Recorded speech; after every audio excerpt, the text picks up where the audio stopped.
একদিকে মার্কিন সামরিক বাহিনী, অন্যদিকে অর্থনৈতিক চাপ, এই দুইয়ের মধ্যেই এবার দ্বিমুখী কৌশল নিয়ে শক্তিশালী অবস্থান নিয়েছে ইরান।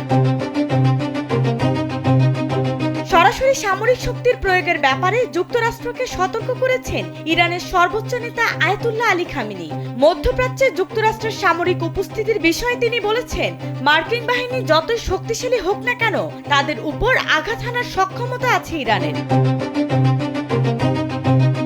তিনি বলেন, মার্কিন বাহিনীর ওপর এবার শক্ত আঘাত হানা হবে, যে আঘাতের ফলে তারা আর ঘুরে দাঁড়াতে পারবে না।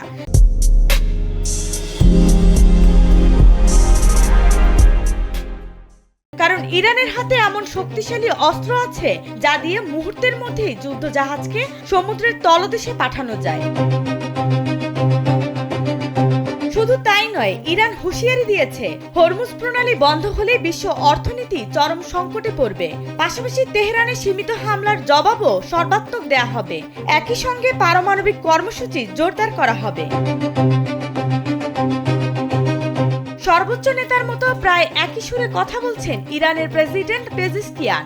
যুক্তরাষ্ট্রকে হুঁশিয়ারি দিয়ে তিনি বলেন, ইরান শান্তি চায়, কিন্তু যে কোনো অনাকাঙ্ক্ষিত পরিস্থিতির জবাব হবে ভয়াবহ।